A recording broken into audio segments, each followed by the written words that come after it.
V Ljudskem vrtu je potekal derbi kroga med domačim Mariborom in Gorico. Oboji so v zgornjem delu lestvice, oboji želijo visoka mesta, Maribor pa je še vedno na prvem mestu. Vijoličasti so tekmo odprli izjemno odločno in tole je že prva akcija. Po napaki v goriški obrambi je prišel do žoge Jean-Philippe Mendy, ki je prodoril proti vratom, na koncu pa zatresel le zunanji del mreže. Še ena lepa akcija Maribora v 11. minuti, žoga na desno, kjer je bil Milec, na koncu pa je zadel le enega izmed nogometašev Gorice. V 12. minuti še ena priložnost za Maribor, Fajič je bil sam pred goloma nekoliko slabše streljal, potem pa tudi prva akcija Goričanov, lepa globinska žoga, Koda pa je bil pred vrati nekoliko premalo odločen. Še ena akcija Primorcev, tokrat je prišel do zaključka Finokio, tudi on pa ni bil najbolj natančen, Handanović je žogo uspel izbiti. Prosti strel za Maribor, na pravem mestu Kordaski je žogo uspel izbiti nazaj v polje, nato pa nova velika priložnost za vijoličaste, podaja z desne, Fajič pa je bil sam pred golom, a na pravem mestu Kordaski je spet rešil svoja vrata.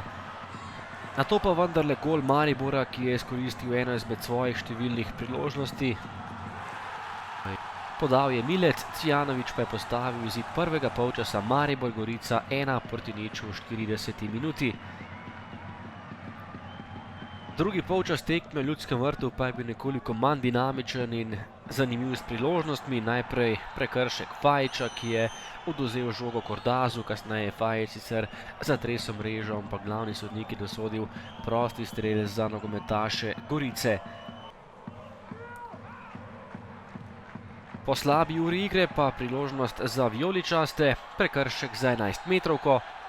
Padal je Jean-Philippe Mendy, Modolo pa je prejel še direktni rdeči karton in tekmo je Gorica nadaljevala samo z 10 nogometaši. V prvem delu je Goran Cvijanović že zabil, tokrat je stopil še enkrat k beli točki in tudi tokrat je bil izjemno natančen in svojemu bivšemu klubu zabil 2 gola na tem srečanju. Cvijanović za 2-0 in tekma je bila s tem skoraj da že odločena, kajti Maribor je imel tudi igralca več. Do konca tekme bolj malo priložnosti, le še ena akcija, oddaleč je meril Cvijanović in bil blizu hat-tricka, na pravem mestu je bil Kordaski, ki je tokrat rešil svoja vrata. V sodniškem podaljšku je prejel rdeči karton še Bazzofija in tekmo je Gorica končala kar z 2 igralcema manj, končni izid pa v Ljudskem vrtu 2-0 za Maribor.